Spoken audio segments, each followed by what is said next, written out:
Hello dear CA final students. In this video, we are going to discuss all the important concepts and the important questions of your favorite Ind AS 101.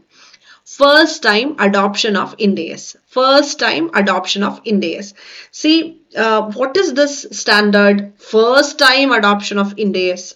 See, we have already discussed in class many number of times that nowadays we have this multiple standard scenario. In India, we have multiple standard scenario. Means, what do you mean by multiple standard scenario?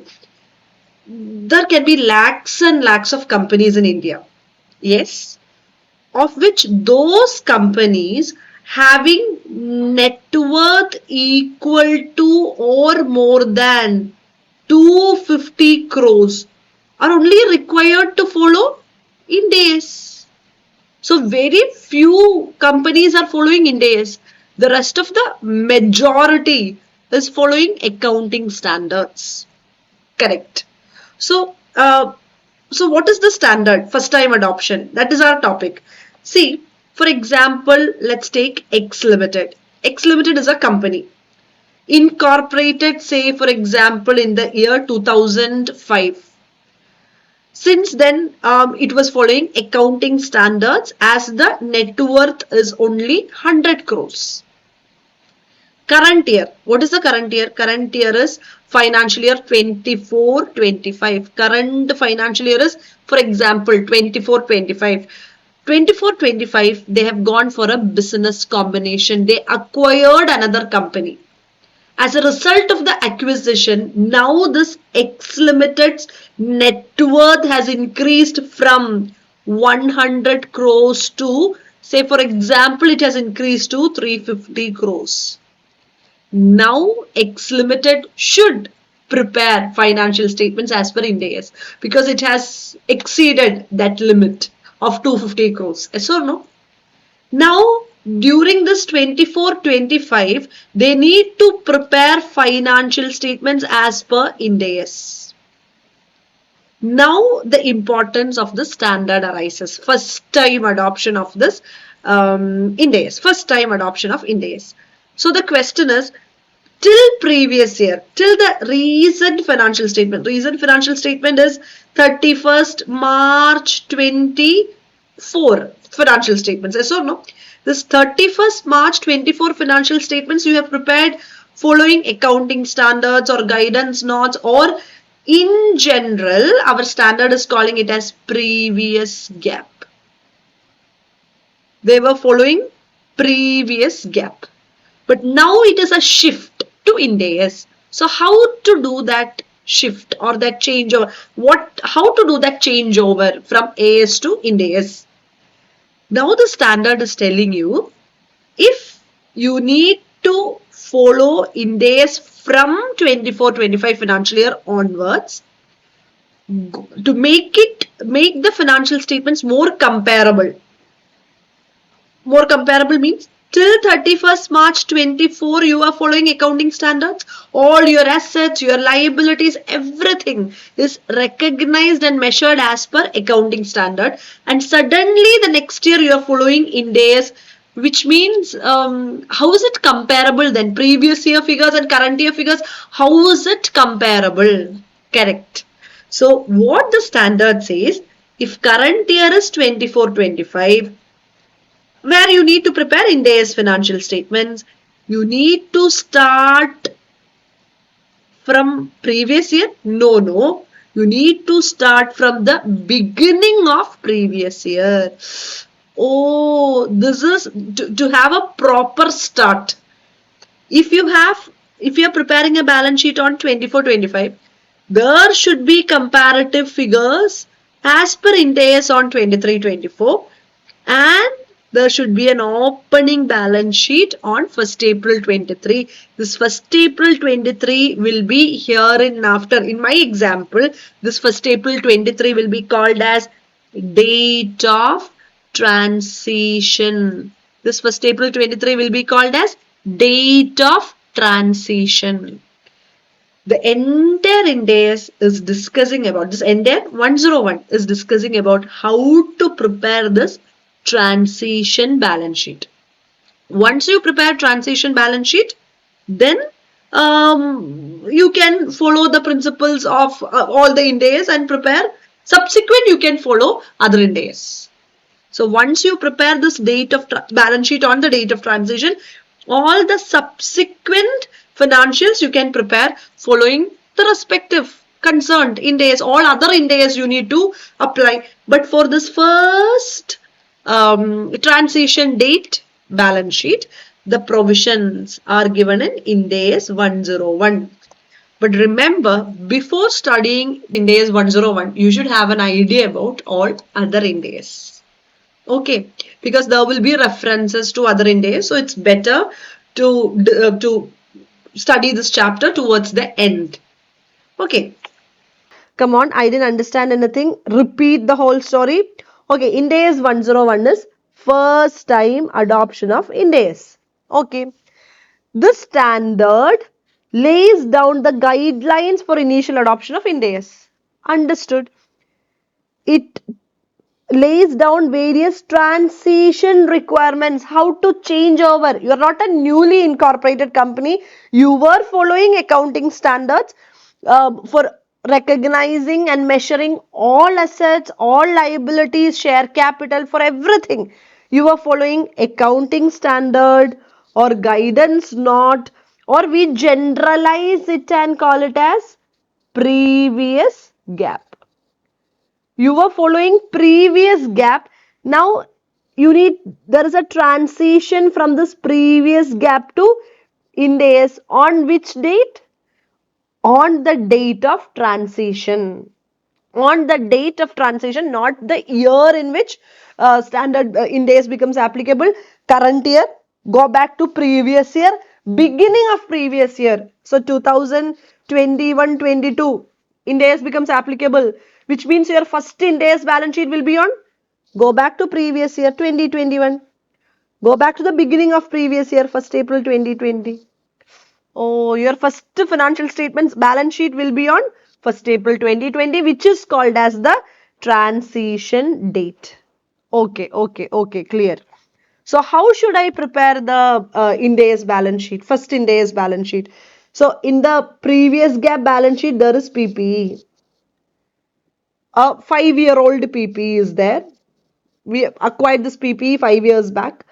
So the first general principles, and the PPE value is 5 lakhs as per accounting standard 10, AS 10 PPE. Now, Ind AS 101, first they are telling all Ind AS should be applied retrospectively on the transition date. Oh my God. Retrospectively means go back to that year in which you acquired PPE. And you have to retrospectively calculate the value as per Ind AS 16.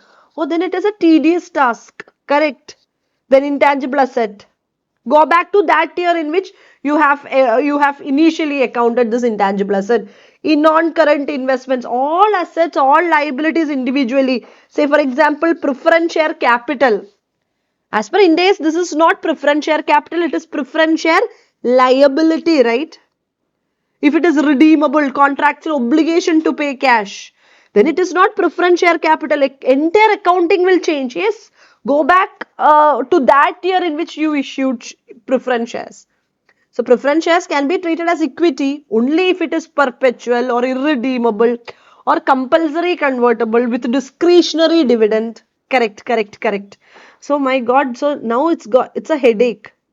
Now they are telling, no, read the next sentence. All Ind AS should be applied retrospectively on the transition date.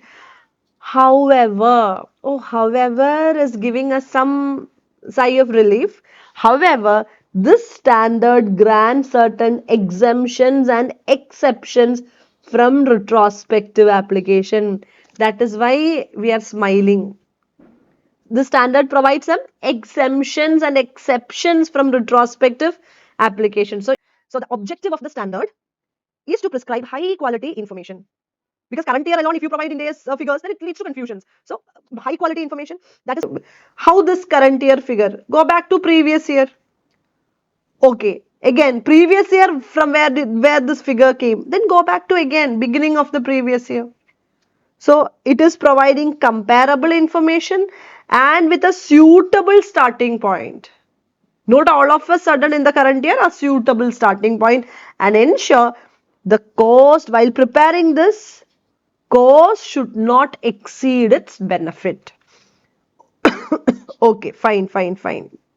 So, fine. The first Ind AS balance sheet which you are preparing, that is on, say for example, 24-25 is the current year, previous year 23-24, and date of transition is 1st April 23.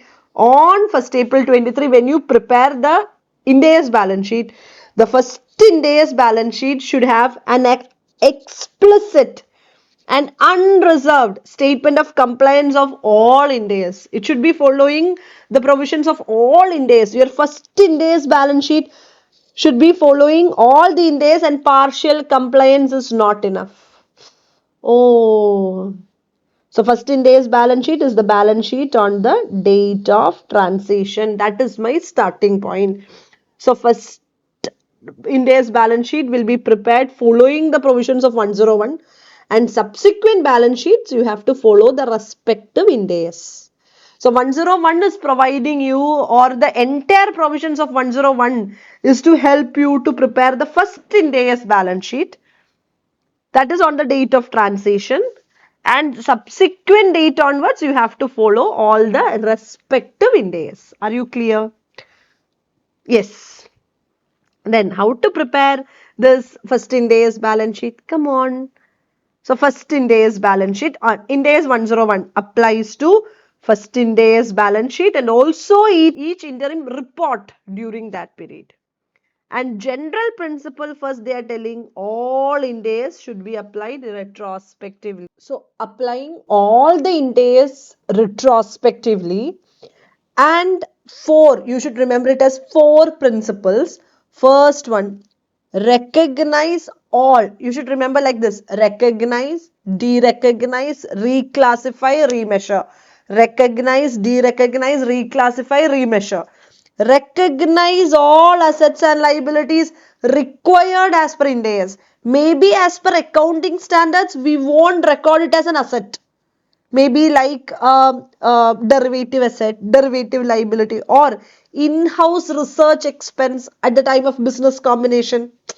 That in accounting standard it will not be recognized as an asset, but recognize in the first Ind AS balance sheet, recognize all assets and liabilities which is not required as per accounting standard but required as per Ind AS.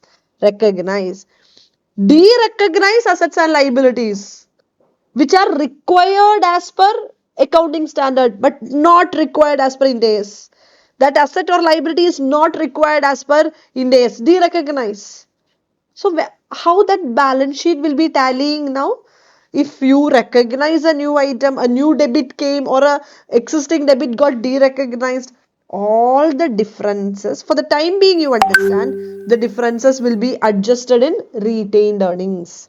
The differences will be adjusted in retained earnings account. The differences will be adjusted in retained earnings account. Reclassify assets and liabilities. Reclassify assets and liabilities. Example, investment property. Such a categorization was not there, or FVTPL, FVTOCI, amortized cost categorization was not there in accounting standard. But here in the first Ind AS balance sheet, you need to reclassify, remeasure, fair value of a preference share liability, present value of cash outflows expected, that you were not doing in accounting standard, but do it here. Recognize, derecognize, reclassify, remeasure. Okay, fine.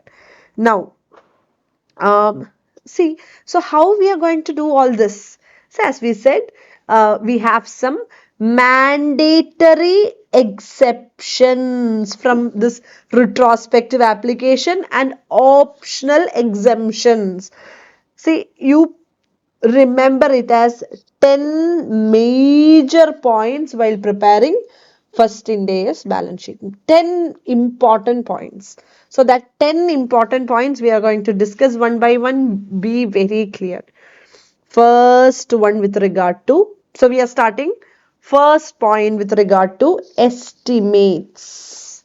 Estimates? Yeah, our financial statements uses a greater level of estimates. Most of the items are estimates. Correct. Say for example, there is a provision for bad debt, provision for doubtful debt. See, this estimate is there as per previous gap. Estimates required by previous gap. Yes. There was an estimate of, say for example, 2,85,250. There is an estimate as per the previous financials. I took a random figure 2,85,250. It is an error. Okay, if it is an error in the first Ind AS balance sheet which we are preparing on the date of transition, make estimate reflecting conditions on the relevant date. Make a revised estimate. Okay, because this original estimate is an error. Error, you need to restate, you need to correct. Okay, fine. No, it is not an error. Is it consistent with Ind AS? Yes, it is correct. As per Ind AS also it's correct. Then use the same 2,85,250 in the first Ind AS balance sheet. No, it is not consistent with Ind AS. There is no error, but as per AS it is correct. But as per Ind AS it is not correct. But still you take over 2,85,250 and make the correction in the subsequent financials. You are in the date of transition, right? Date of transition you just take over and make correction in the subsequent balance sheet or financials. Once more quickly discuss estimates. Estimates required by previous gap? No, estimate was not required as per previous gap. There was no provision, but actually provision is required, but they have not created. Then you please create it on the date of transition. On the date of transition, you create if there was no estimate as per previous gap, or revise if the original or the estimate which was already there is an error. Then you have some adjustment. Otherwise, if there is no error, then you just take over and make the correction in the subsequent balance sheet only, which means the moral, or what is the sum up, what is the one liner in estimate. In the previous gap, if there is an estimate, that estimate is wrong, make correction. Otherwise, just take over. It's not correct as per Ind AS, it's not consistent with Ind AS, fine. If it is not evidencing an error, just take over. And if there is a correction required, make correction in the subsequent balance sheet. On the date of transition, you can just take it over. And if there is no estimate created as per previous gap, then you have to create it. Understood. That's with regard to estimate. Now, NCI. What is the treatment with regard to NCI? Oh, you are preparing a consolidated balance sheet. Okay. In consolidated balance sheet, there is NCI. In consolidated balance sheet, there is NCI. Okay. Consolidated balance sheet, NCI ഉണ്ട്. So, ആ NCI, as per accounting standards, first accounting standards, we call it as minority interest. Minority interest deficit negative ആവരുത്, അങ്ങനെയൊക്കെ AS21 rules ഉണ്ട്. So here what is to be done? Retrospectively ചെയ്യണോ? So what they are telling, provisions of Ind AS 110 required to be applied prospectively only. Provisions of Ind AS 110 is required to be applied prospectively. എന്ന് പറഞ്ഞാൽ from 110 is to be applied from date of transition only. No need to go back and do retrospective calculation. Company incorporated on 1st April 2000 ആണ്. അപ്പൊ ഇന്ന് 1st April 22 balance sheet ആണ് നിങ്ങൾ first Ind AS balance sheet prepare ചെയ്യണേ. 2000 പോയി എല്ലാം ചെയ്തു വരണ്ട. You need to start only from 1st April 22. You need to do from 1st April 22 only. 1st April 22. Okay. Previous gap, whatever is the carrying value of that NCI can be taken over. Previous gap carrying value has to be taken over. But very important, നമ്മൾ അതിലേക്ക് വരണേ ഉള്ളൂ. If a first time adopter, maybe നിങ്ങൾക്ക് ഇത് മനസ്സിലാവില്ല, പക്ഷെ subsequent points കഴിയുമ്പോൾ it will be clear. If a first time adopter elects to apply 103 retrospectively, ചില അതായത് നമുക്കൊരു 5 വർഷം മുമ്പ് ഒരു ബിസിനസ് കോമ്പിനേഷൻ ഉണ്ടായിരുന്നു. 5 years before there was a business combination. And നിങ്ങൾ അത് റിട്രോസ്പെക്റ്റീവ്ലി കാൽക്കുലേറ്റ് ചെയ്തെങ്കിൽ അപ്പൊ പഴയ NCA ടേക്ക് ഓവർ ചെയ്യാൻ പറ്റില്ല. നാച്ചുറലി ബിസിനസ് കോമ്പിനേഷൻ നിങ്ങൾ റിട്രോസ്പെക്റ്റീവ്ലി കാൽക്കുലേറ്റ് ചെയ്തിട്ടുണ്ടെങ്കിൽ, പണ്ട് 103 ഇല്ലല്ലോ, AS14 അല്ലേ, അപ്പൊ നമ്മൾ NCA ഒന്നും കാൽക്കുലേറ്റ് ചെയ്യാറില്ല. പക്ഷെ നിങ്ങൾ റിട്രോസ്പെക്റ്റീവ്ലി ബിസിനസ് കോമ്പിനേഷൻ അപ്ലൈ ചെയ്തു, അപ്പൊ NCA വന്നിട്ടുണ്ടെങ്കിൽ then this NCA പ്രീവിയസ് ഗ്യാപ്പിലുള്ളത് ടേക്ക് ഓവർ ചെയ്യാൻ പറ്റില്ല. നിങ്ങൾ കാൽക്കുലേറ്റ് ചെയ്ത് തന്നെ വരണം. Retrospectively you need to calculate and do. Okay, അപ്പൊ this point we will do once more, കാരണം ആ ബിസിനസ് കോമ്പിനേഷൻ വരുന്നേ ഉള്ളൂ. ശരി, ഓർ ബിസിനസ് കോമ്പിനേഷൻ ഇപ്പൊ തന്നെ ഞാനൊന്ന് പറയട്ടെ. ബിസിനസ് കോമ്പിനേഷന്റെ പ്രൊവിഷൻ എന്താണ്? ഫസ്റ്റ് ടൈം അഡോപ്ഷനിൽ what is the provision with regard to business combination? First time adoption Ind AS 103 need not be applied to business combination before the date of transaction. നിങ്ങൾക്ക് എക്സെപ്ഷൻസും എക്സംഷൻസും തരികയാണ്. പക്ഷെ there are options. If you want to do, you can go and correct. You can go and do retrospective calculation. പക്ഷെ ഇത് ചെയ്യണം എന്നില്ല. Exemptions ആണ്. So here, say for example, you are in 1st April 22. There was a business combination in 2018. There was a business combination in 2014. There was a business combination in 2010, for example. You are the acquirer. Acquirer has acquired a company in 18, 14 and 2010. So first, on 1st April 22, what is the first point given by Ind AS 101? Ind AS 103 need not be applied. നിങ്ങൾ apply ചെയ്യണം എന്നില്ല. You need not be applied business combination before the date of transaction.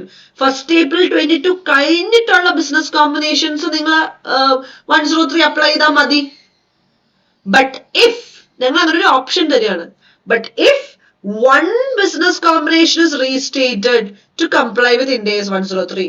നിങ്ങൾ ഇപ്പൊ 2014 business combination നിങ്ങൾ retrospectively ചെയ്യാൻ തീരുമാനിച്ചു. You decided to do 2014 business combination retrospectively. Then all subsequent business combinations are to be restated. All subsequent 2014 ചെയ്താൽ compulsory നിങ്ങൾ ഏത് വർഷവും കൂടെ ചെയ്തോളണം. ഒരു സെലക്ടഡ് ബിസിനസ് കോമ്പിനേഷൻസ് മാത്രം റിട്രോസ്പെക്റ്റീവ്ലി ചെയ്യാൻ it is not possible. If you are doing 2014 retrospectively, doing business combination, applying 103 on 2014 business combination, then you have to do 2018 also.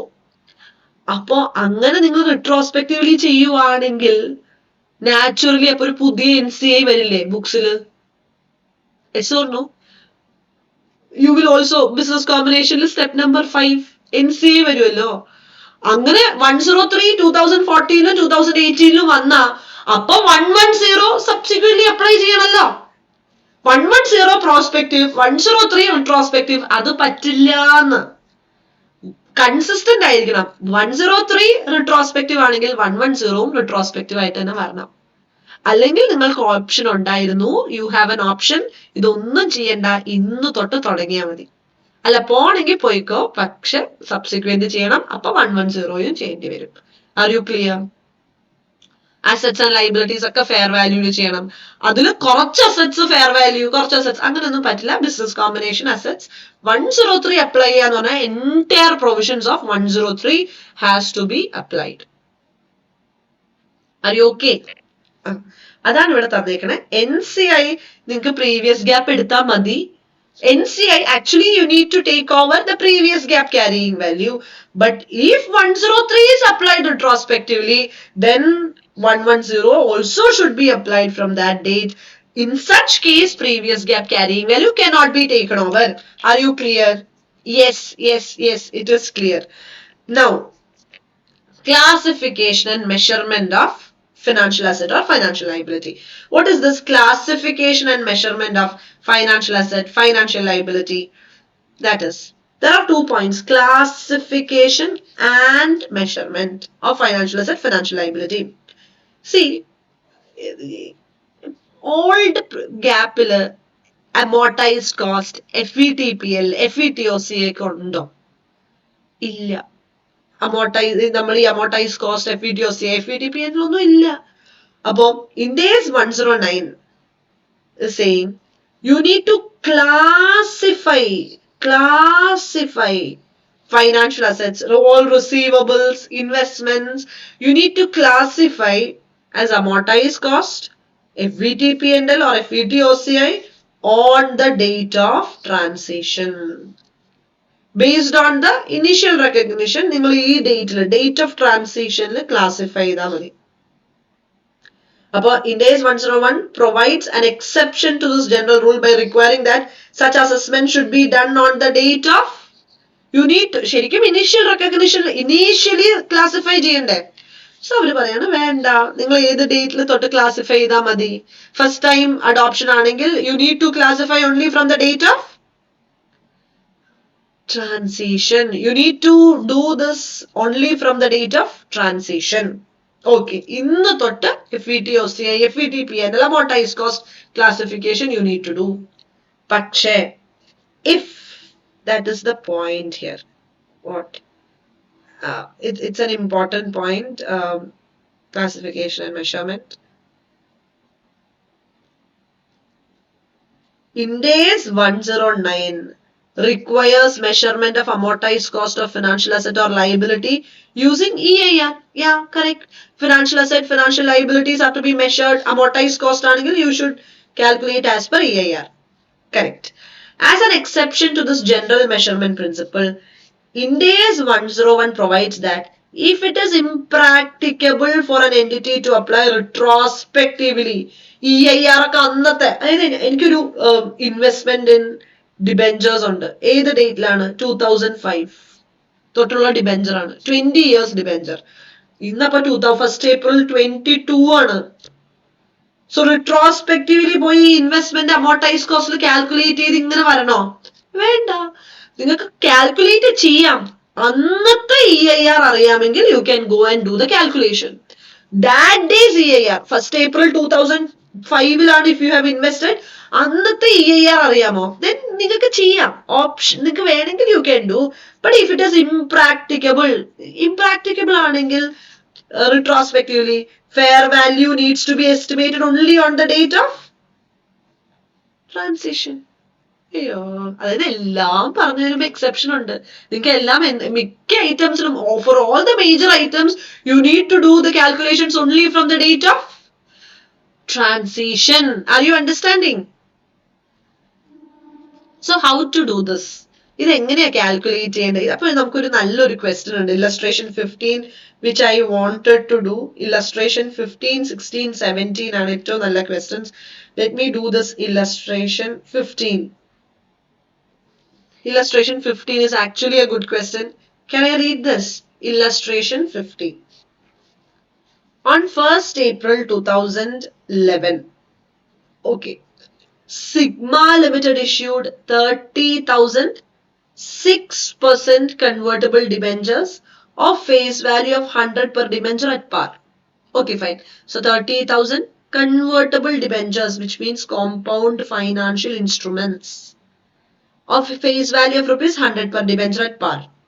The debentures are redeemable at a premium of 10% on 31st March 15. So I'll definitely count 11, 12, 12, 13, 13, 14, 14, 15. 4 years. Okay, fine. Or these may be converted into ordinary shares at the option of the holder. The interest rate for equivalent debenture without conversion would have been 10%. So you are issuing this debentures on 1st April 11. Details are given. Debentures are redeemable at a premium, or this can be converted after 4 years. The interest rate for equivalent debentures is 10%. Date of transition is on, or date of transition is 1st April 2013. So 2 years before you have already issued the debentures. Such is how Sigma Limited should account for this compound financial instrument. And they have given 6% discounting factors, 10% discounting factors. Okay. So how you should do the accounting? See, I need to classify, you need to split it into, if it is a compound financial instrument, you need to split it into equity and liability or only on the date of transition. Only on the date of transition, you need to split this compound financial instrument into equity and liability. Equity at what value, liability at what value?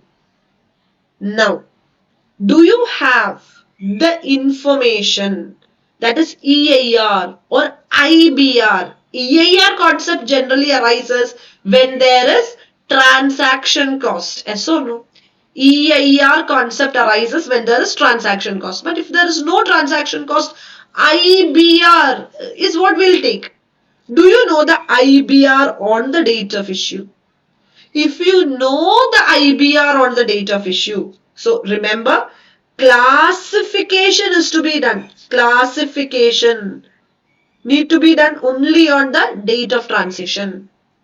But measurement, classification and measurement can be done retrospectively. Measurement can be done retrospectively if the rate on that initial issue date, if that is available, you can do retrospective calculation. But if it is impracticable, annathe EIR or IBR calculation is not possible, then date of transition തന്നെ measure ചെയ്താൽ മതി. പക്ഷെ ഇവിടെ നമുക്ക് തന്നിട്ടുണ്ടല്ലോ 10% ആണ്. Correct. അപ്പൊ ഞങ്ങൾ എങ്ങനെയാണ് ചെയ്യേണ്ടത്? അതായത് you are now on 1st April 2013, but go back to 1st April 2011. Information is there, so you are going back to 1st April 2011. On 1st April 2011, if Ind AS was applicable, what you would have done on 1st April 2011, yeah, 1st April 2011, issue proceeds is 30 lakhs. That 30 lakhs will be divided into equity and liability. How much equity, how much liability? First you calculate the liability. How do I calculate liability? 30 lakhs into 6%. Year 1 to year 4, you need to pay 1,80,000 as interest. So 1,80,000 will be discounted using 10%. So we'll calculate 0.91 plus 0.83 plus 0.75 plus 0.68, 3.17. 1,80,000 into 3.17, 5,70,600. And last we need to pay option on. So 33 lakhs. 30 lakhs pay ചെയ്താൽ പോരാ, you need to pay 33 lakhs. 33 lakhs into 0.68. Into 0.68, that is 22,44,000. So fine. Initially, your liability is 28,14,600. Yes or no? Initially, the liability is 28,14,600. And how much would be equity? Equity is 1,85,400. Okay, because that information IBR or EIR is available on the date of issue, we have got this retrospective calculation. But this is the balance on 1st April 2011. Date of transition is 1st April 2013. Now you need to calculate this equity will remain the same. 185,400. It will remain the same. But what about liability? Liability will change. If 1st April 11 value is 28,14,600, what will be the value on 1st April 2013? 28,14,600 plus. You will unwind using 10% interest. Minus repayment 1,80,000. So first year closing balance, this 28,14,600 plus unwinding interest minus 1,80,000. It comes to 29,16,060. Now 29,16,060 plus 10% minus 1,80,000, 30,27,666. This will be the balance if Ind AS was applicable from 1st April 11 onwards. This liability balance would have been 30,27,666. Yes or no? Yes, 30 lakh 27,666. Now, 30 lakh 27,666. So the balance of this should have been 185,400 and 30 lakh 27,666. So this should be the figure that should appear in the balance sheet. Okay, fine. But what is the book value of this compound financial instrument as per previous gap? As per previous gap, what should be the liability? What would be the liability as per previous gap? Previous gap debenture will be appearing at face value. Correct. And there is premium payable on redemption. Correct. There is premium payable on redemption. What is the treatment of this premium payable on redemption? Premium payable on redemption will be amortized over the period of debentures. So, premium payable on redemption will be, how much is the premium paid on redemption? 30 lakhs into 10%, 3 lakhs. 3 lakhs into 2 by 4 would have been amortized. 3 lakhs is a liability. Of that, 2 by 4 would have been amortized. Balance 1,50,000. Amortized 1,50,000 is appearing as a liability. So at the end of second year, 31,50,000 is the liability appearing in the balance sheet related to this debenture. It's not 30 lakhs. 3 lakhs is also payable. That is also a liability that will be accounted during that 4 years. So 1 by 4 is recognized. 1 by 4 is recognized. So the 2 years has passed. 11, 12, 12, 13. So 31,50,000. So cancel old liability 31,50,000. Recognize new liability 32,13,066 and difference will be transferred to retained earnings. So is that correct? Yes. So here what they have given, the carrying amount of debenture on the date of transition under previous gap. Interest accrued other than premium on redemption would be paid. So it is 3 lakhs plus this premium. Premium payable on redemption is being recognized as borrowing cost under previous gap on straight line basis. Okay, it will be added. It is added over 4 years. Now, as per Ind AS, now they have done the calculation and debt and equity. Initially, what is the value? And they calculated the amortized value at the end of 2 years. So the amount to be recognized, therefore this is the treatment.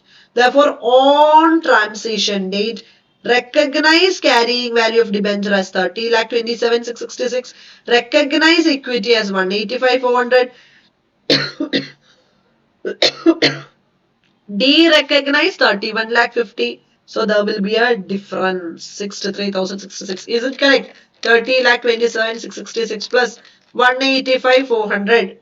Total we said 32 lakh 13,066 minus 31 lakh 50,000. So difference will be debited to retained earnings. Are you okay? This is actually a good question. Yes. Now, okay.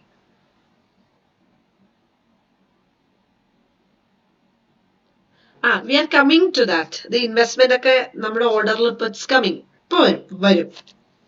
Now, um, next, we'll be discussing it soon. ഓർഡറിൽ തന്നെ പോട്ടെ എന്ന് വിചാരിച്ചാണ്. Next is government loans. Treatment of government loans. What is the treatment of this government loans? Again, ഭയങ്കര easy point ആണ്. Just you need to study. What is this treatment of government loans? Listen here. See, actually give me an idea. What is this point? Ind AS 20. As per Ind AS 20, if there is a government loan at a concessional interest rate, then you need to calculate present value of cash outflows as per market rate of interest you need to calculate. Correct. Present value of cash outflows as per market interest rate we will do. So we will calculate the fair value of loan and difference will be treated as government grant. As per Ind AS 20, if there is a government loan at a concessional interest rate, you will calculate the government loan at fair value, present value of cash outflows discounted using the market rate of interest, and the difference will be recorded as government grant. അങ്ങനെ ചെയ്യണോ? Government loan ഉണ്ടെങ്കിൽ do we need to do this? Yes, provided that market interest rate on the date of loan is available, or else prospectively. മനസ്സിലായില്ല. Listen. Ind AS 109 contains principles of classification of a financial asset. Okay, amortized cost fair value through multiply.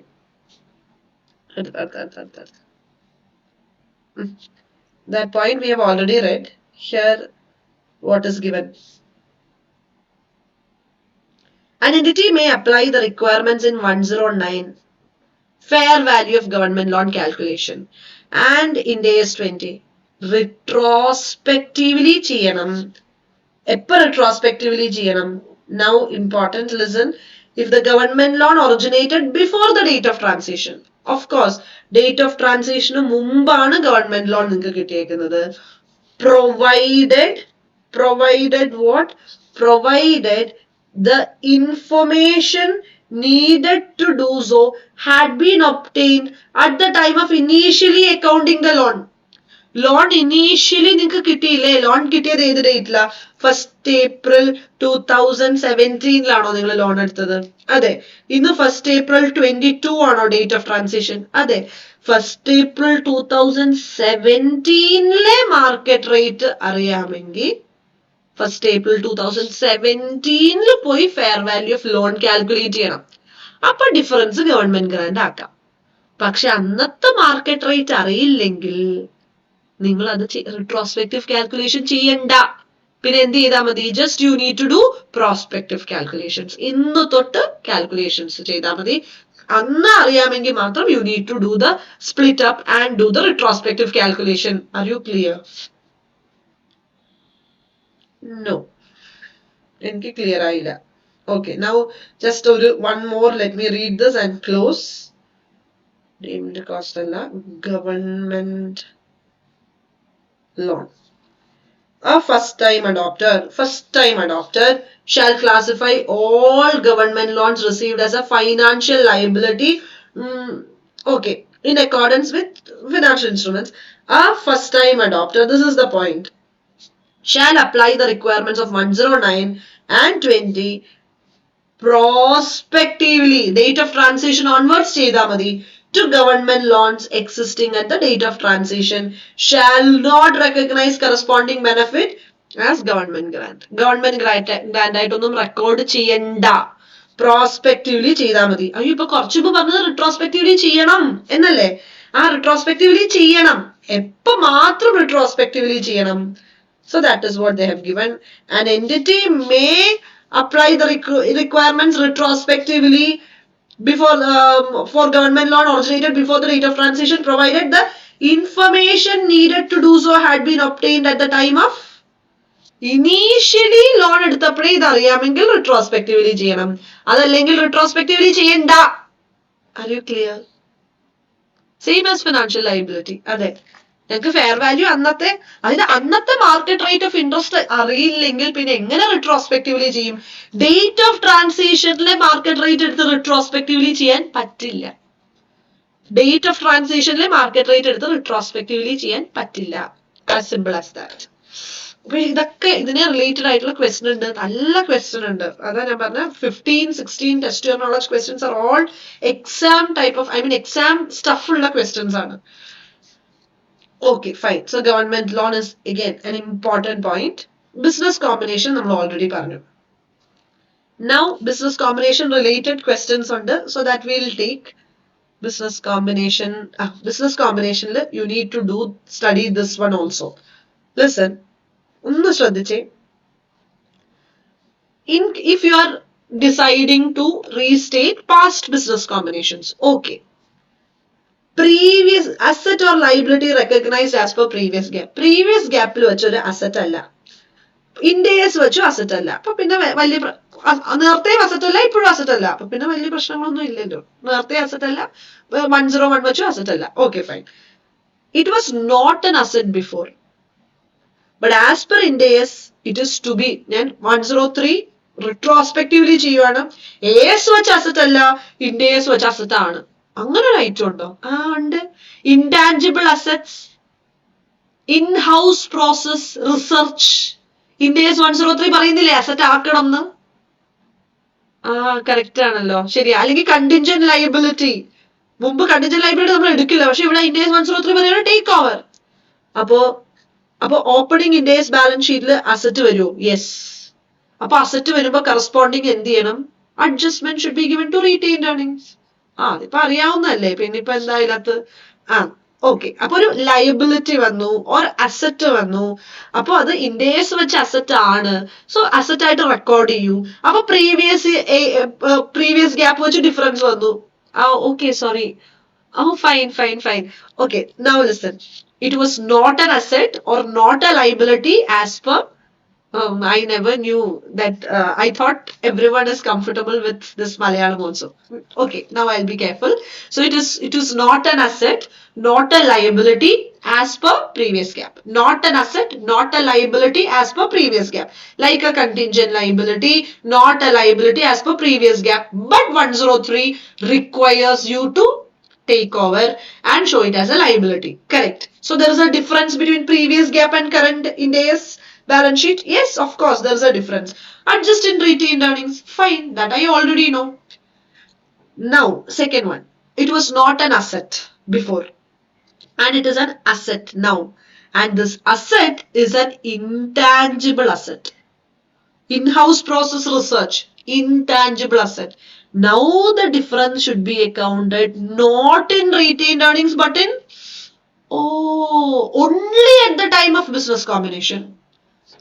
If it was not an intangible asset, then liability or any other asset adjust in retained earnings. But if it is an intangible asset, adjustment should be in a new intangible asset came which was not there in the previous gap. Adjustment should be in goodwill. Did you get that? No. Previously it was an asset.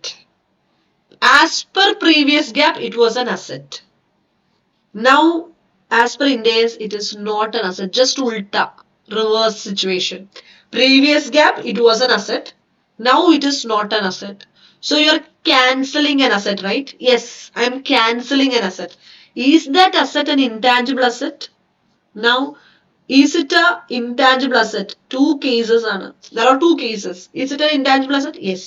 Then adjustment should be towards goodwill. Okay. So previous gap and Ind AS relating to business combination. First case intangible asset created. Second case intangible asset derecognized. The corresponding difference is not to retained earnings but to goodwill. Are you clear? Then the rest actually other than intangible asset cases difference to retained earnings. But intangible asset scenarios it should be adjusted in goodwill and not to retained earnings. Are you okay? I'm not asking whether it is okay. You should study. Okay, fine. In both scenarios, if it is affecting an intangible asset, it should be adjusted in goodwill. If it is not adjusted in intangible asset, the adjustment, the difference is to retained earnings. Okay. Then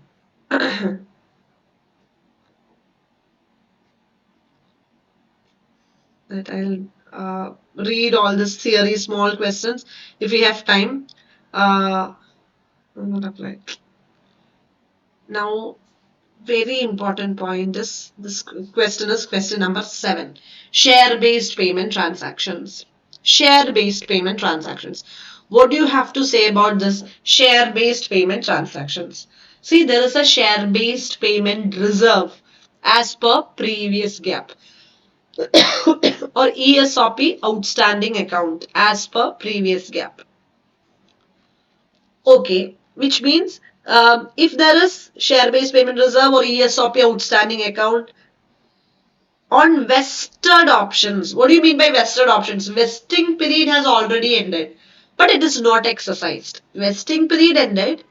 All the expense, all the options are to be or to be exercised, but exercise period is after 1 year, or exercise period is after date of transition. So നമ്മൾ already, so here if you have 1000 vested options, entire vested options would have been measured as per previous gap following intrinsic value. Yes or no? Ind AS is following fair value. Fair value means fair value on the grant date you need to measure. What do you mean by fair value on grant date? Expected market price. Expected market price on exercise date minus exercise price is the fair value. And what is intrinsic value? Intrinsic value is grant date market price minus exercise price. As per previous gap, guidance not, we were following intrinsic value. So on vested options, they have already measured the expense or already measured the share-based payment reserve based on intrinsic value. And now you are shifting to Ind AS. So in Ind AS, definitely what you need to follow is fair value. Do I need to apply Ind AS 102 retrospectively? This line I want you all to study. A first time adopter. A first time adopter is encouraged but not required to apply 102 to equity instruments that vested before the date of transition. If it is already vested before the date of transition, you are encouraged. You can do. It's an option. You are encouraged to do but not required. You can do if you want, but it is not required. That vested options can continue at its intrinsic value, can continue. Now, there is one exception. However, if a first time adopter may apply 102 for this vested options if it has disclosed publicly the fair value of those equity instruments determining at the measurement date. That is, you have measured expense at intrinsic value, but you have already disclosed the fair value. You have already disclosed the fair value. Fair value has been disclosed, but was measured at intrinsic value. And it can be remeasured at fair value if you want to. Okay, fine. Vested options, there is an option. There is a exemption. Vested means already you satisfied the conditions. You need not remeasure. Pakka. Non-vested options. If it is non-vested options, apply Ind AS 102 from the date of transition. You should remeasure from intrinsic value to fair value on non-vested options, and the differences should be adjusted in retained earnings. Differences should be adjusted in retained earnings. Okay, fine. So this illustration 7 is good, and corresponding adjustments are there in 15, not 15, 16, 17. Let me see. X Limited is a first time adopter of Ind AS. Date of transition is 1st April 2011. It has given 200 stock options to its employees. Good. 200 stock options. Out of the 75 options are vested. And remaining options will vest on 30th November 2011. So on 1st April 2011, the 75 options are already vested on 30th November 2010. Before the date of transition, it is vested. So what you should do? So just a theoretical understanding. As per Ind AS 101, first time adopters encouraged but not required to apply 102 before the date of transition. However, if a first time adopter elects to apply, if you want to apply 102, then it may do so only if the entity has disclosed. Okay, if you want to do, you can do only if you have disclosed the fair value. Okay, so having regard to, so what is the answer? 75 options. To apply 102, you should have disclosed the fair value. Okay, you should have disclosed the fair value, then only you can apply retrospectively. Then for the remaining 125 options, X Limited need to account the same as per 102 on the date of transition. Retrospectively, not required. On the date of transition, you need to measure. Fair value and measurement date mean fair value of measurement date and date of transition means no. Initially you determined intrinsic value. So maybe this option is from 2010. 2010 not required. 2020. You are in 1st April 22. So vesting period was 2 years. Okay, 1st April 2020 is the grant date. So 22. 2 years. See 2021 you have already recognized the expense based on intrinsic value. 21-22 also you have recognized expense based on intrinsic value. Now in 2020-21, 31st March 21 itself in the notes you have disclosed the fair value. 21-22 also you have disclosed the fair value. If that is the case, then you can do retrospectively using fair value. You are encouraged to, but not required to, but you can apply Ind AS 102 from this date onwards, 2021 onwards. But you can do retrospective calculation only if you have disclosed fair value. If you have not disclosed fair value, you cannot apply 102 retrospectively. Is that clear? Yes.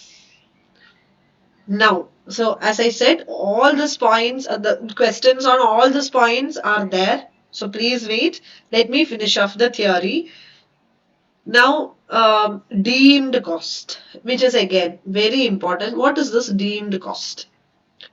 Deemed cost, PPE, intangible assets, ROU assets, PPE, intangible assets, leased assets. ROU assets means leased assets.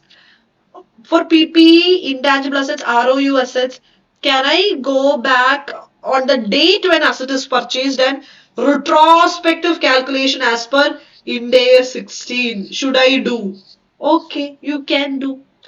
As per Ind AS 101, there are three options given. For these three items, PPE, intangible assets, ROU assets, there are three options. You can either go for retrospective calculations. Okay, as per Ind AS 16. Or you don't want to do retrospective calculation. Then you take this assets at fair value on the date of transition.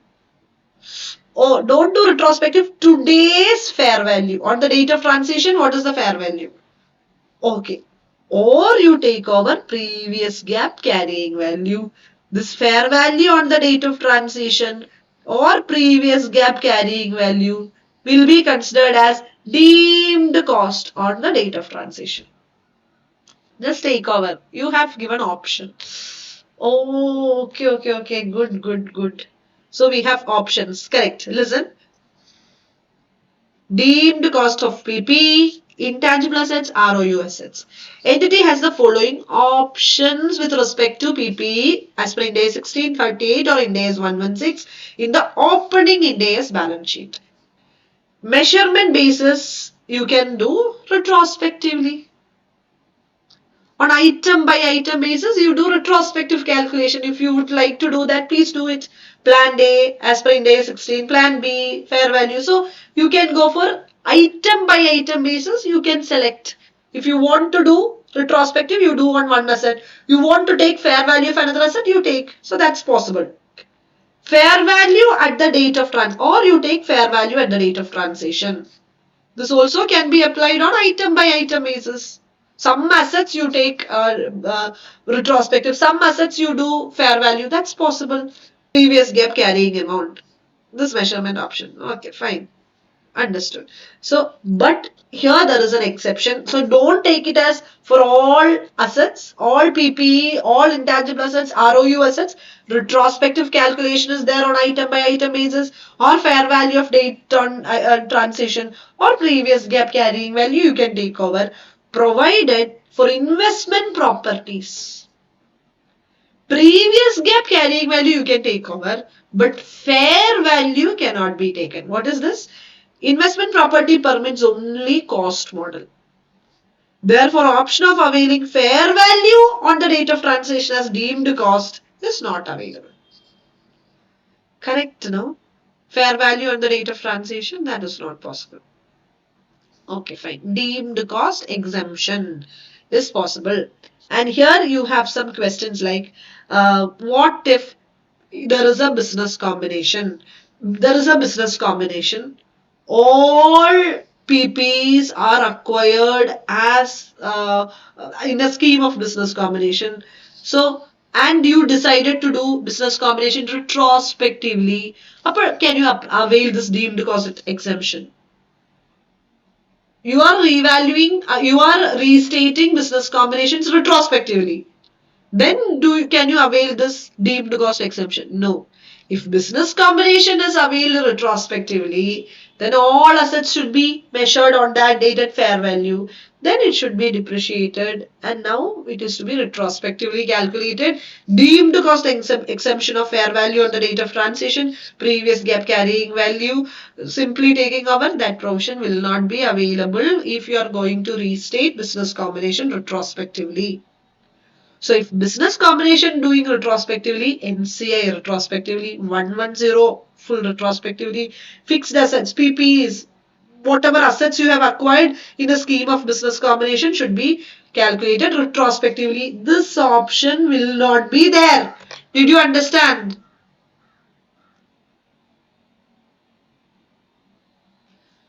Hopefully, yes. Now 8, 9, 10. Three more points. Listen. Cumulative translation difference or long-term foreign currency monetary items. See, what is this? See if there is a cumulative translation difference. What is this cumulative translation difference? I don't know. Cumulative translation difference.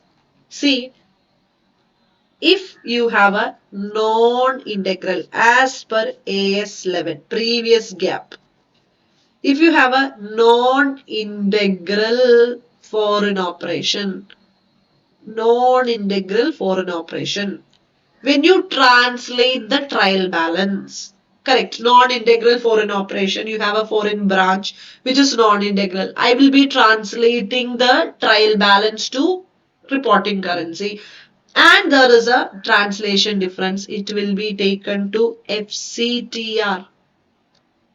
Integral means that exchange gain or loss would be transferred to P&L. Integral as per AS 11, if it is integral, the difference will be to P&L.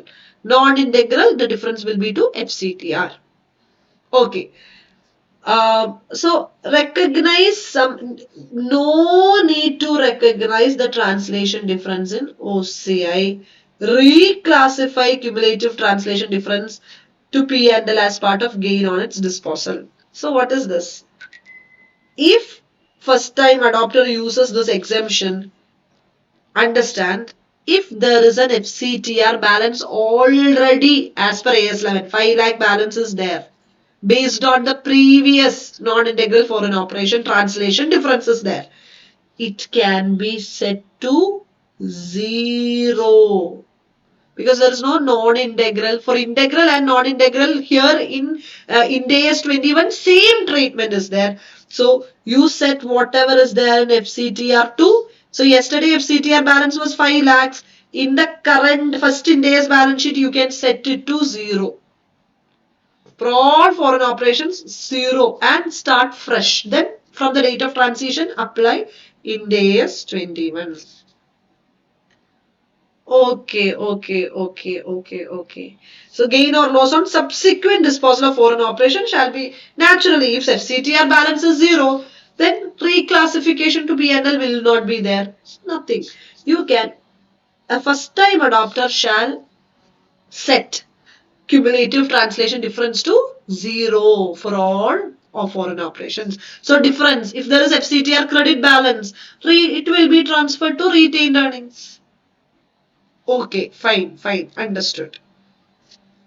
And long-term foreign currency monetary items. Very similar treatment, accounting treatment. Say, for example, you have studied as per AS 11. If there is a long-term foreign currency loan, this is the rule. If there is a long-term foreign currency loan, this is as per AS 11. If there is a long-term foreign currency loan which has to be divided as per AS 11 into acquired for depreciable asset, acquired for depreciable asset, other purpose. You acquired for some other purpose or acquired for depreciable asset. If it is acquired for depreciable asset, if there is a long-term foreign currency loan, this loan fluctuations of loan can be, if there is a loss, foreign currency liability has increased and there is a loss, loan $5 lakh you have taken loan at 40. Now it is year end closing rate is 45. So there is a loss of 5 lakhs into 5, 25 lakhs loss can be capitalized to the asset. It can be capitalized to the asset, added to the carrying value. For other purpose, if you have taken a loan, for other purpose, not for depreciable asset, this fluctuations, not for depreciable asset, these fluctuations can be transferred to an asset, a new reserve item called FCMITD account. Foreign currency, monetary item, translation difference. Foreign currency, monetary item, translation difference. So, but these treatments are not there. This is given in paragraph 46, 46A as per MCA notification. But these treatments are not there in Ind AS 21. So previous gap it was capitalized. Previous gap there is FCMITD, but such treatments are not there in Ind AS. Then what you should do? So there are two options again. First option number one is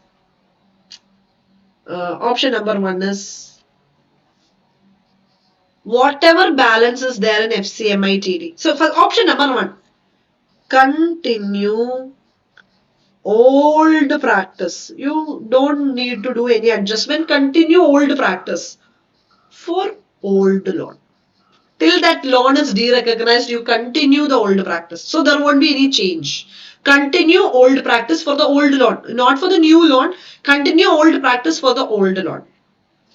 Or second point is, if there is a balance in FCMITD account, again set to 0 and start applying Ind AS 101 prospectively.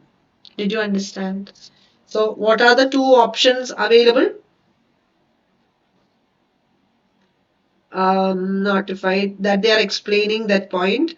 A first time adopter may continue the accounting policy adopted, either continue the old policy adopted for accounting of exchange differences from the beginning of first Ind AS. As per previous gap, you continue because such a rule concept is not for us, but you continue for the old loan, not for new loans. For old loans, you can continue.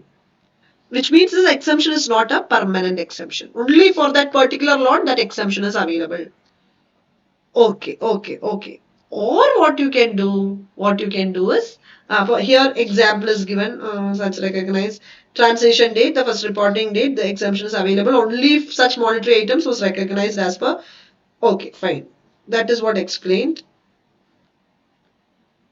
Or else you can do it, you can set to 0 and start applying the new practice prospectively. Now there is investment in subsidiary. Like what is the treatment of investment in subsidiary, investment in joint venture, investment in associate? What is the accounting treatment? In the separate financial statements, there will be an investment account. So what is the treatment? Ind AS 27. As per Ind AS 27, investment in subsidiaries, joint ventures, and associates can be either measured at cost or in accordance with 109. That is either at fair value or through OCI, P&L. You can measure the investments at cost or you can measure the investments at any of this as per 109. So what about 101? What about 101? 101, again they are telling you record the asset investment. Maybe in previous gap it is appearing at cost. You can continue at cost or deemed cost. What do you mean by deemed cost? Fair value at the date of transaction is deemed cost, or you take previous gap carrying value. So investment in subsidiary, associate, joint ventures can be either taken over at a previous carrying value or cost determined as per 127 or deemed cost. Exemption is available. Oh, easy. But this related question is also there. I mean, adjustments are there on relating to these points. Okay. And very important is this joint arrangement. Joint arrangement in days 111. See, previously it was in the accounting standard 27. If you have a joint venture, you should do proportionate consolidation. You should do proportionate consolidation as per AS 27. If there is a joint venture, now in intermediate there is AS 27, but for you, you have not studied. So proportionate consolidation, and in days 111 says if it is joint arrangements and joint venture as per Ind AS 28, it should be accounted as per equity method. Equity method. So what you should do from proportionate consolidation to equity? Measure the investment at transition date at the aggregate of carrying amount of assets and liabilities, including goodwill.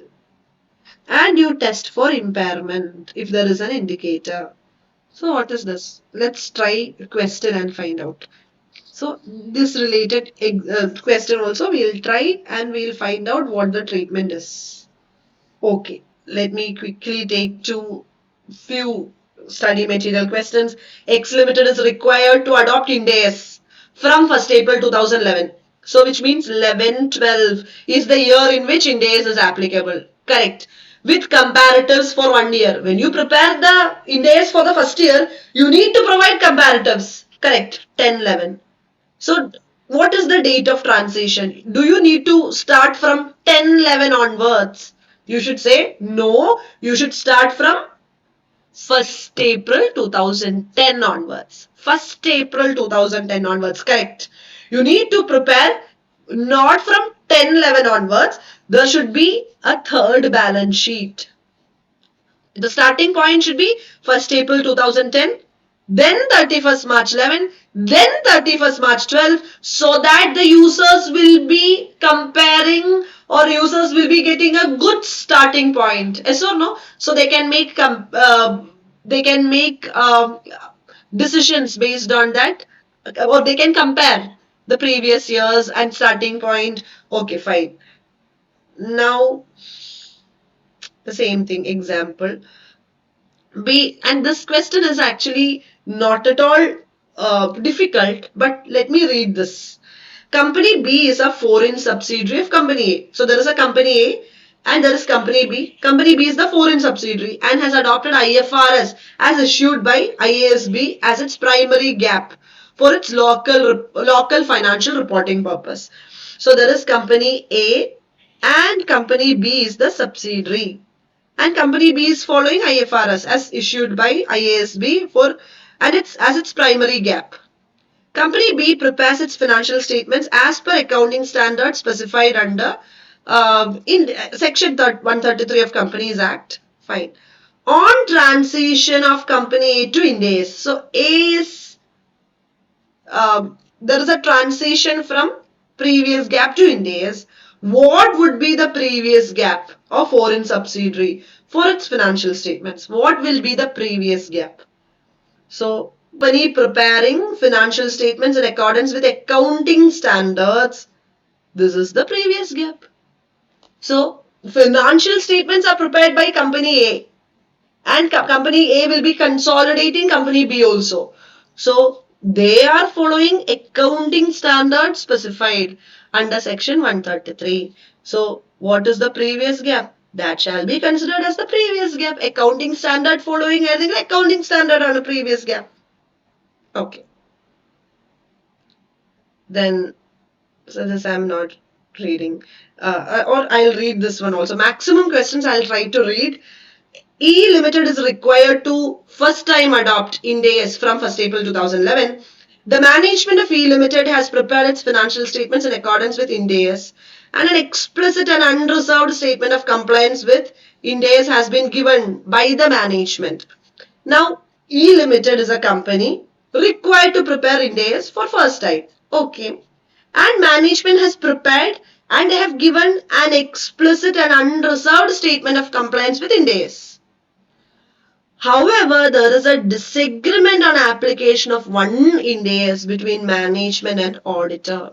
Regarding one Ind AS, the treatment is not correct according to auditor. So, can financial statement be treated as first Ind AS financial statements? To be treated as first Ind AS financial statements, what is the rule? To be treated as first Ind AS financial statements, the financial statements should comply with all the Ind AS, and the management should provide explicit and unreserved statement of compliance. Now, the disagreement with auditor is a different story. If auditor is not happy, let him qualify the report. That's it. Still, that first Ind AS balance sheet will be treated as first balance sheet as per Ind AS. Okay, I'm reading this question number 13. Okay. Y Limited is a first time adopter of Ind AS. Date of transition is 1st April 2015. On 1st April 11, it obtained a 7-year US dollar loan of 7 years. It's US dollar 1 lakh. It has been exercising the option provided in paragraph 46 of AS11 and has been amortizing the exchange differences in respect of this loan over balance period of such loan. Okay. On the date of transition, company wants to continue the same policy with regard to amortizing. Oh, that's why I'm saying the theoretical questions are very much okay. Just go through. So, can they continue with the same accounting policy? Old policies, is it permitted? So, Ind AS 101 says, first time adopter may continue with the policy for the period ended before beginning. Okay. Company can continue the existing accounting policy in respect of this loan over the balance period of such loan. Only for this loan. You cannot, if you are taking a new loan, you should not follow this policy, but for the existing loans, yes. Okay. So now listen. Illustration 16. H Limited has the following assets and liabilities. Almost all adjustments are discussing in covered in illustration 16 and 17. So listen, Ind AS 101, illustration 15, 16, 17, and test your knowledge questions you should not miss. All the adjustments are covered in question number 16 and 17. So listen. H Limited has the following assets and liabilities as at 31st March 2011, prepared in accordance with previous gap. So they are giving you a balance sheet which is prepared as per previous gap. So what are the items in the balance sheet? PPE. 1 crore 34 lakh 50,000. Investment in S Limited 48 lakhs. Trade receivables. Advances for purchase of inventory. Okay, 50 lakhs. Advance to creditors. Advance to suppliers. Inventory. Cash. Total assets. Then VAT deferral loan. What is this? Creditors, short-term borrowing, provisions. VAT deferral loan is actually, it's given that it's a government loan. Then creditors, short-term borrowing, provisions, total liabilities.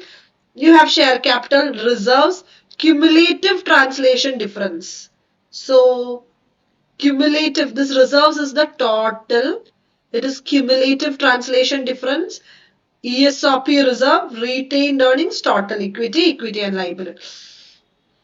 Oh, sorry.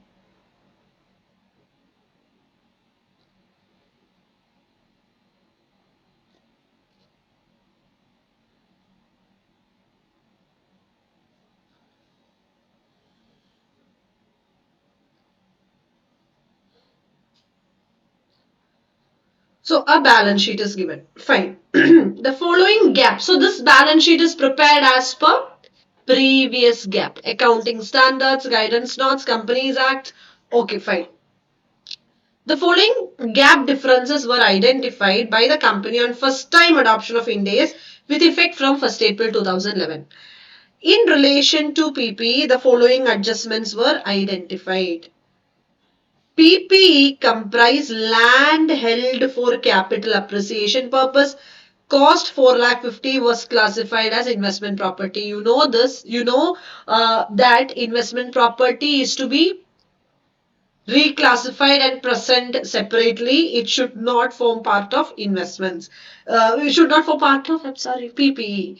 So investment properties are to be reclassified from PPE to investment property.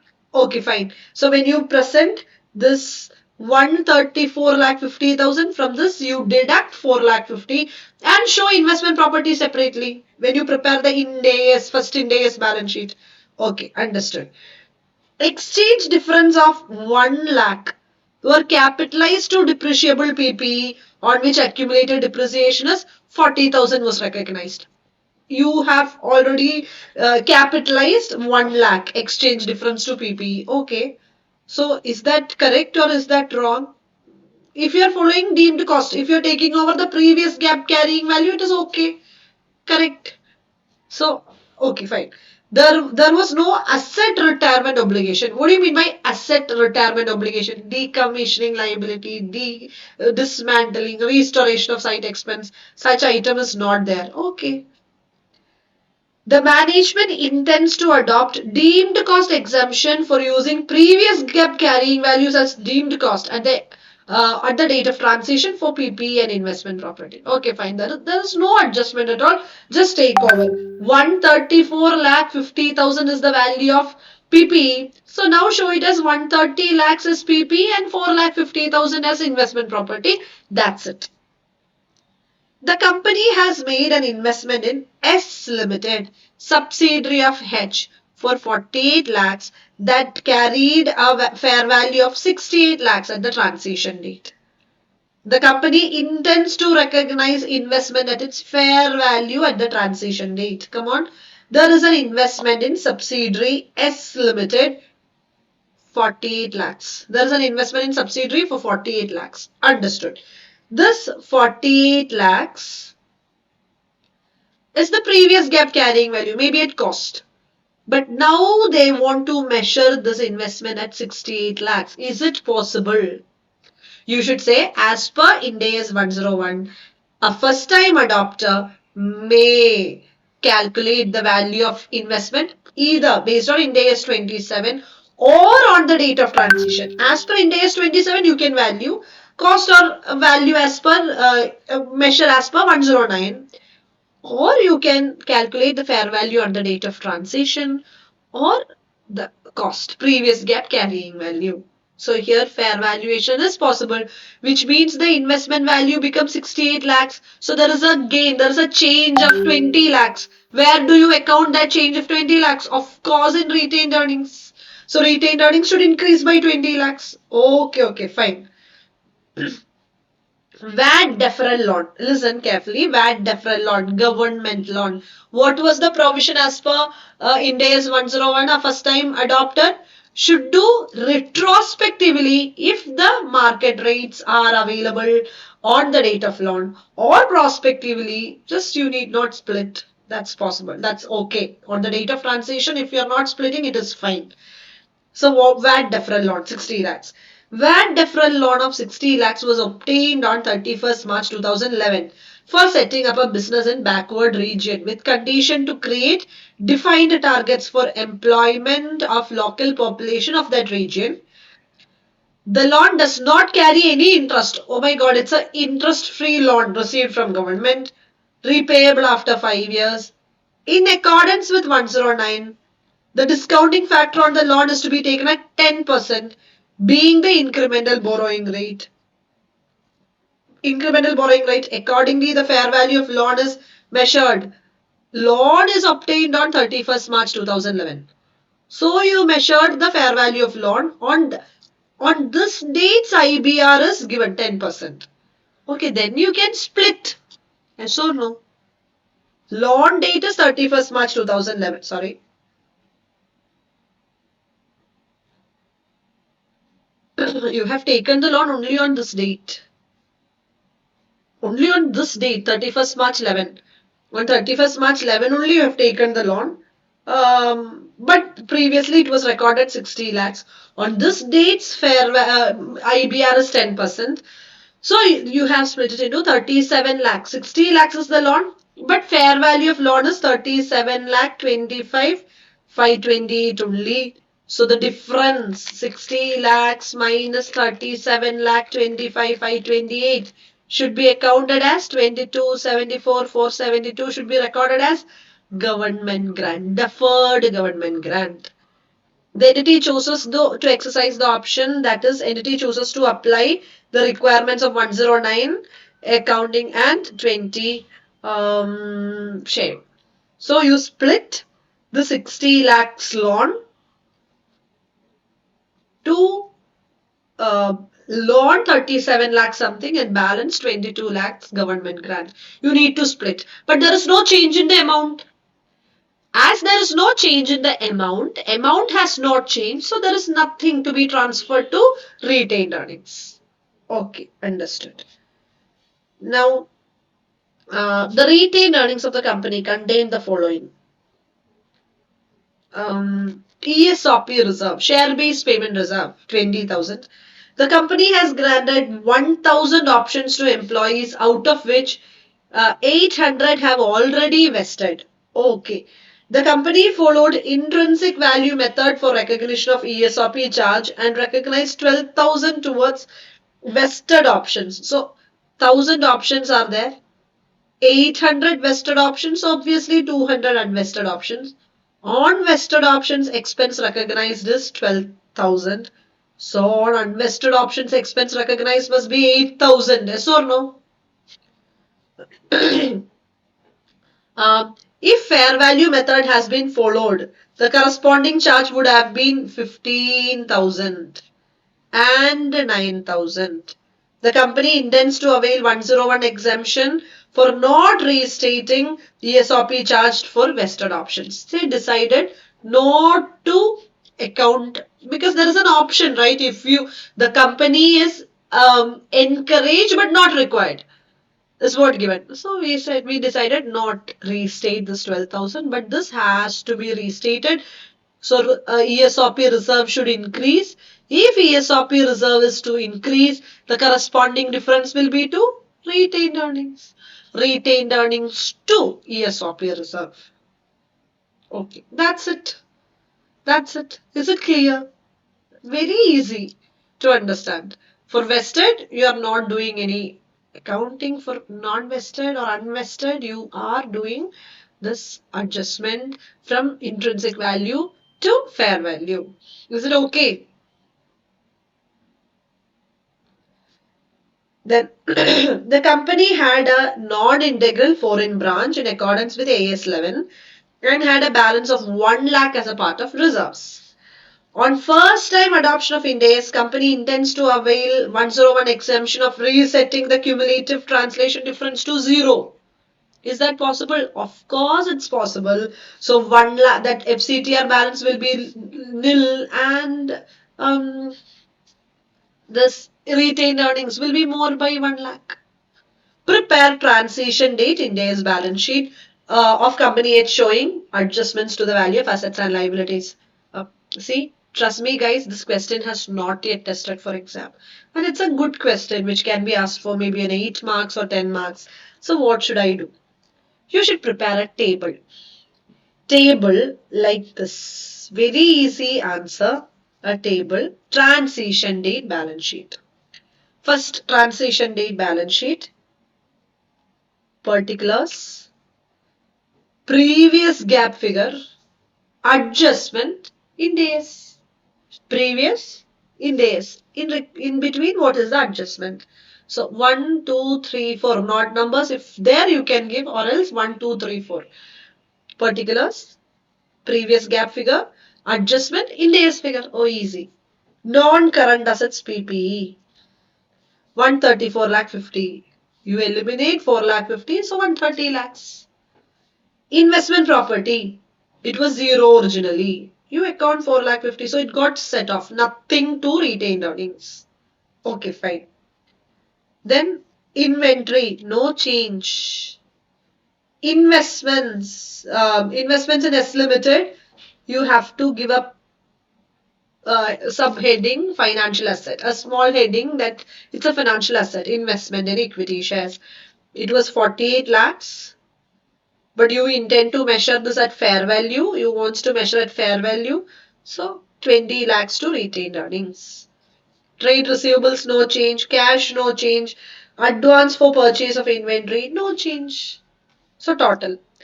Share capital, no change. Other equity, cumulative translation difference you set to 0. So there is 1 lakh to be adjusted to retained earnings. So 20 lakhs gain to retained earnings. 1 lakh also credit balance in the reserve to retained earnings, 21 lakh. Then ESOP reserve was 12,000 plus 8,000. But now it is going to be 12,000 plus 9,000. So expense increased means it's a loss. So 20 lakhs gain plus 1 lakh gain minus 1,000. Okay. Retained earnings was originally 1 lakh 79,000. Add 20, add 1 minus 1,000, 20 lakh 99. Okay. The non-current liability, financial liability, VAT loan. It was 60 lakhs, but you should show only at its fair value 37 lakh 25,528. So difference. The difference is accounted as a deferred government grant under non-current liabilities only. Why non-current liability? If condition is not satisfied, you may have to refund. We don't know. So you should show it as under non-current liability. Then trade payables show under financial liabilities. No change, no change, no change. So it's done. It's finished. It's easy, right? Once you are through with the provisions, nothing great. But this is a question which is not asked for exam. So be careful or go through the points and it is very easy. The format, adjustments, okay. Is it clear?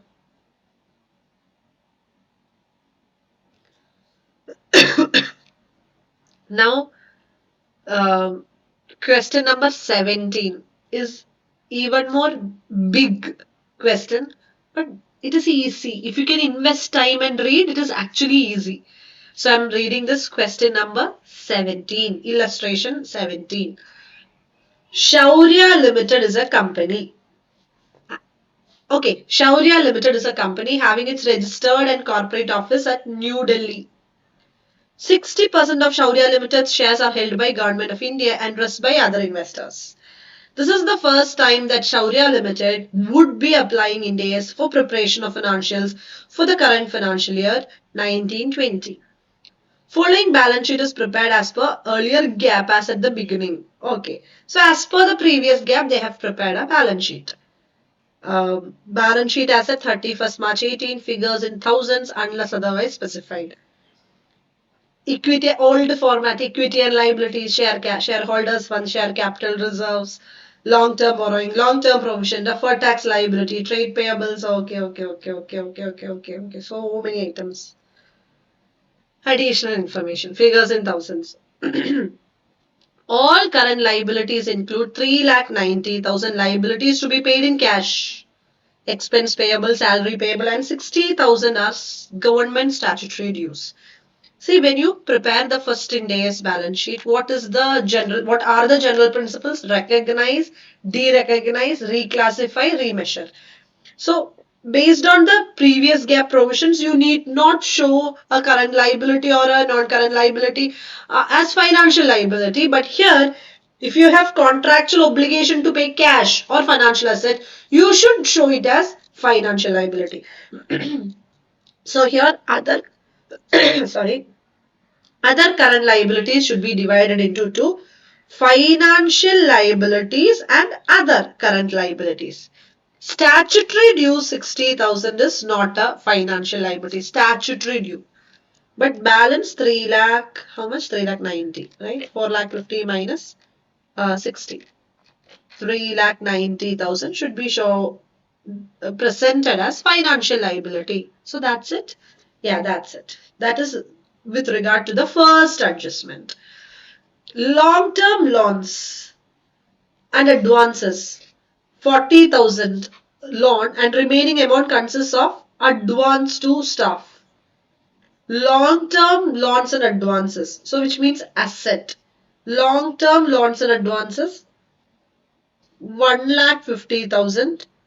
What is the breakup of this 1,50,000? 1,10,000 advance to staff and 40,000 long-term loans and advances. Again, show it as financial asset. If you have a contractual right to receive cash, you should show it as financial asset. Seriously, that's it. That's it. Because from previous gap to Ind AS, you need to classify the items as financial asset, financial liability. That prefix is very important. That subhead, that small heading is very important. So you please show it as financial asset. Okay. Other non-current assets of 2 lakhs consists of capital advances to suppliers. What do you mean by capital advances to suppliers? You have given an advance. Okay, you have given an advance to get a capital asset. So there is no contractual right to receive cash. There is contractual right to receive a capital asset. So it's not a financial asset. Okay, easy. Other current assets include 3,50,000 current assets received in cash. Prepaid expense 50,000. Again, prepaid expense will not be recorded as because there is no contractual right to receive cash, not a financial asset, but 3,50,000.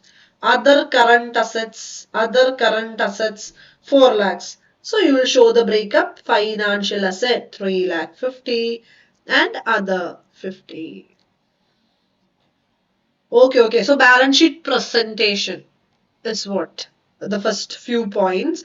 With regard to the first few points, you just need to be clear about the presentation. Short-term provisions include dividend payable 2 lakhs. The dividend payable had been as a result of board meeting where in the declaration of dividend was 1718 was made.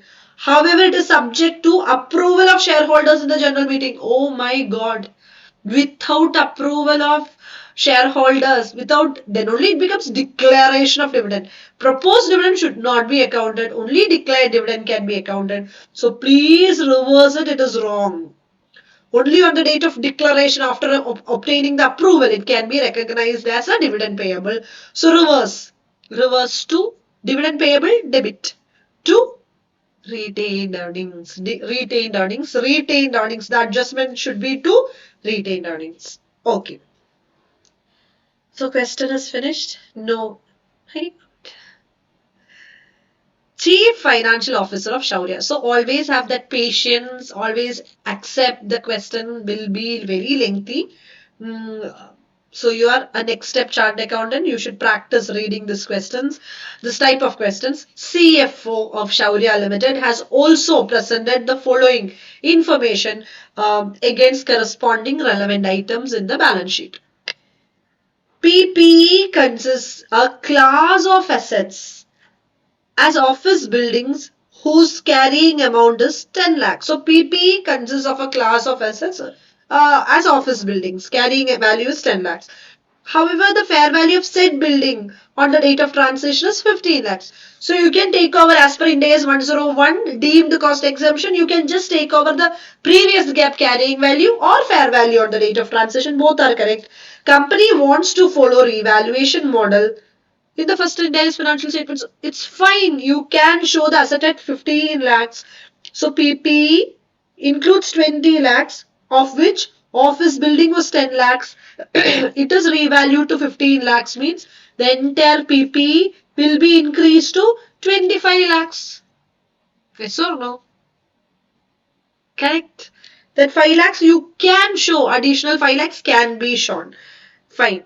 The fair value of intangible assets Estimated is 2,50,000. However, management is reluctant to incorporate the fair value changes in the books of account. They don't want to adjust that change. It's fine. Previous gap carrying value can be taken over. Yes or no? You need not make the fair valuation. Previous deemed cost exemption is availed. Perfect. Then Shaurya Limited had acquired 80% of shares in a company, Excel Private Limited, few years ago, thereby acquiring control upon it at that time. Shaurya Limited recognized goodwill as per erstwhile AS AS14 by accounting the excess of consideration paid over net assets acquired on the date of acquisition that they have recognized as goodwill. Fair value exercise was not done at the time of acquisition. So at that time, AS14, they have not done fair value exercise. And so there was a business combination and they have recorded goodwill based on the previous values. So what are you trying to say? Is it compulsory that this business combination has to be retrospectively accounted? Is it compulsory to restate business combination or do retrospective business combination accounting? No, it's an option. If a business combination is restated, all the subsequent business combinations are to be restated. That's it. So it's not compulsory. Question is the adjustment is finished. So what we can do? Nothing. ഒന്നും ചെയ്യണ്ട. You need not do anything. Trade receivables include an amount of 20,000 as provision for bad debts measured in accordance with previous gap. So there is 20,000. Trade receivables includes provision for bad debts 20,000. Now as per latest estimates using hindsight, the provision needs to be revised to 25,000. Estimates. Estimate. Previous estimate was 20,000. But as per the latest estimates using hindsights, now you have some additional information. So the estimate should have been 25,000.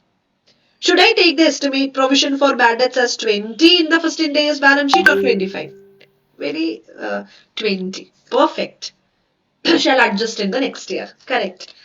If this was error, then it could have been recorded. It was an error actually. We typed, actually we wanted to type 25,000, but it was an error. So it was a mistake. If it is clearly given, okay, fine. Otherwise, you will take over this 20,000 and make the adjustments in the subsequent balance sheet. Very good. So 20,000, no adjustment. Company had given a loan of, again, government loan. No, this is not government loan given. Sorry. The company had given a loan of 1 lakh to an entity for a term of 10 years, 6 years ago. So 6 years ago, we have given a 10-year loan. So 4 more years you have. Transaction cost incurred separately. Fine. The loan carries an interest rate of 7%. Principal amount is to be repaid in equal installment over a period of 10 years at the year end. Interest is also payable at each year end. The fair value of loan as on the date of transaction is 50,000 as against the carrying amount of loan which at present amounts to carrying amount of loan is 40,000. But the fair value of loan on the date of transaction is 50,000. Okay, fine. However, Ind AS 109 mandates to recognize interest income as per effective interest method after adjustment of transaction cost. Okay. Management says it is a tedious task in the given case to apply EIR with retrospective effect and hence reluctant to apply the same retrospectively. Now I want to remember what is the rule regarding measurement of financial asset, financial liability. Financial asset, financial liability can be retrospectively accounted if retrospectively accounted only if EIR at that time, that loan were raised 6 years ago, right? EIR at year 0. That is at the time when you have given loan. 6 years back, if the EIR is available, then you can go. If it is impracticable to do so, no need to adjust this. That is the rule as per the standard. Yes or no? That is the rule as per the standard. So, should I do retrospective accounting or should I do the fair valuation on the date of transition? If it is practical, if information is available, you can go for retrospective, or else prospective. Only on the date of transaction you need to do, which means now the carrying amount of that loan is 40,000, but fair value on the date of transaction is 50,000. You just need to measure it at 50,000. Additional 10,000 should be charged to or adjusted in retained earnings. Today you need to do. Retrospective is not required to be done because maybe it's a tedious task, maybe cost is more than benefit. No need to do this. Are you clear? Hmm? Do I need to explain a point? Is it okay? Yes. Now, in the long-term borrowings, 4,50,000 of component is due towards state government. So this is what government loan. 4,50,000 of component is due towards. So in the total long-term borrowings, 4,50,000 is a government loan. Interest is payable. Interest is payable on the government loan at 4%. However, the prevailing rate of interest at present is 8%. Fair market value of loan standards 4,20,000 as on the relevant date. Okay. So 4,50,000. Very important. There can be a confusion. 4,50,000 is the loan amount. This loan amount, actual interest is 4%. The market rate of interest as on the date of loan is given, or market rate of interest on at the date of transaction is given. Market rate of loan on the date of transaction is given, or only on the date of transaction. So can you split this? Do you need to split? That is the question. No, you should not split, correct. So can I show you the provision once more? Government loan, because here usually there is a confusion. In the previous question we split, in this question why we are not splitting. I'm sure you're clear with this, but still let me show you that point once more. Please read this. Government loan. A first-time adopter shall apply the requirements of 109 and 20 prospectively to government. Already if a government loan is existing, 109 and 20 needs to be applied only prospectively. Shall not recognize the, don't split, shall not recognize the corresponding benefit of the government loan at below market interest as a government grant. Shall not recognize 4,50,000. You split it as 4,20,000 and 30,000 government grant calculation should not be done. If the loan is existing at the transition date. Then when should I do this? Yeah, that's what we have read this before also.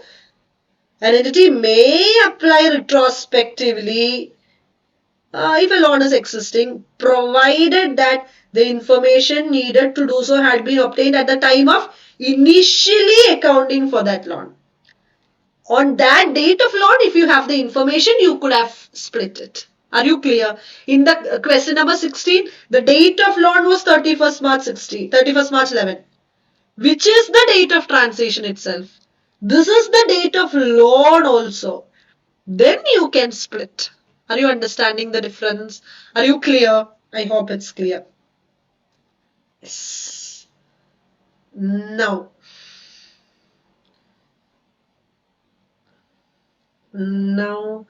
what is the next point? Next adjustment. Okay. Under previous gap. So this was loan adjustment.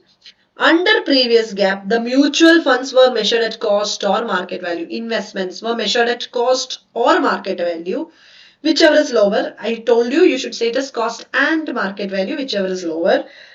Because previous gap, it is investment. Investments should be measured at cost and market value, whichever is lower. Under Ind AS, the company has designated these investments as FVTPL. The value of mutual funds as per previous gap is 2 lakhs.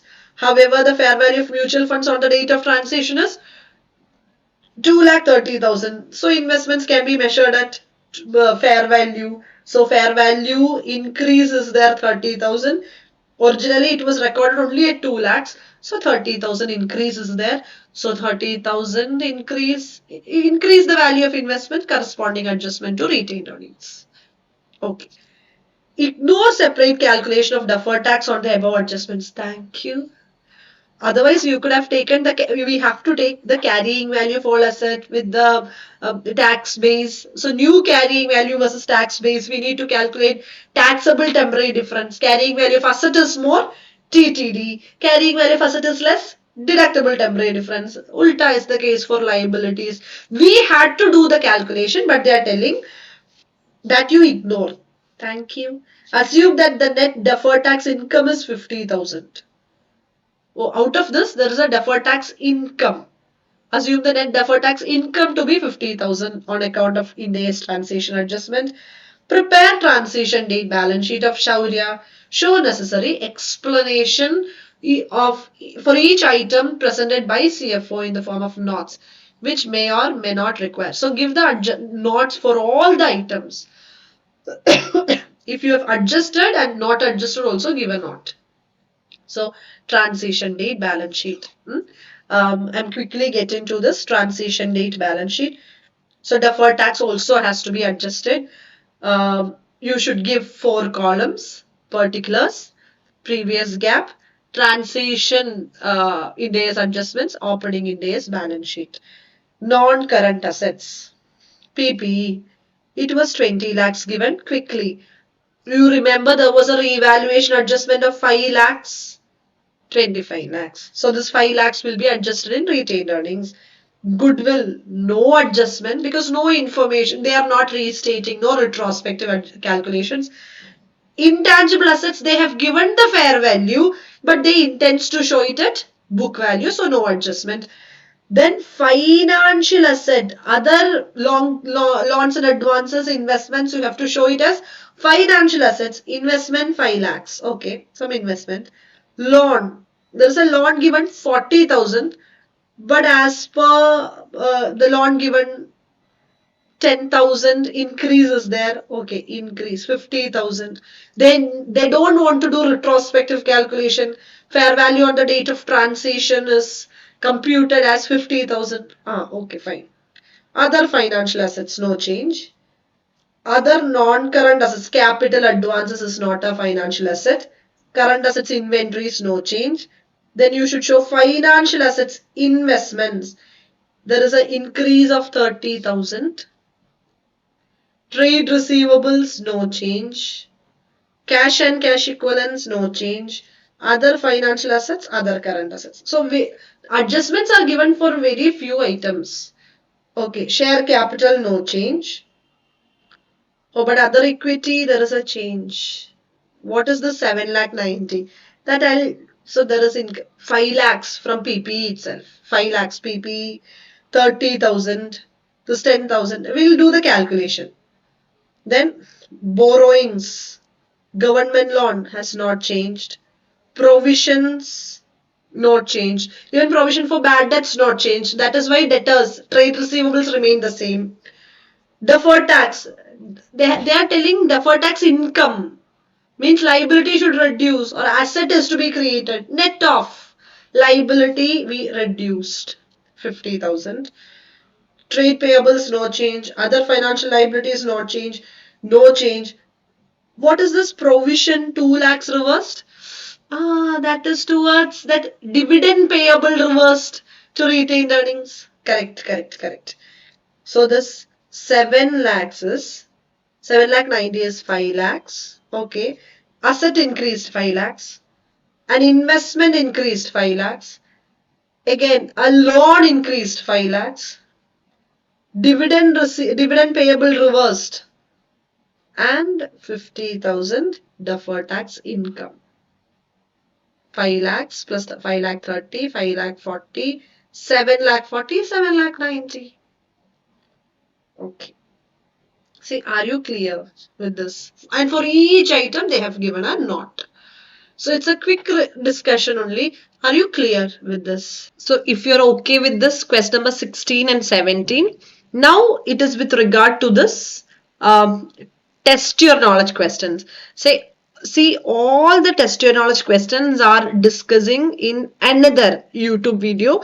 The link of the same I'm putting in the description box. So just go through that 31 minutes video because we are discussing in detail all this theory questions. So that's it with Ind AS 101. Happy learning. All the best.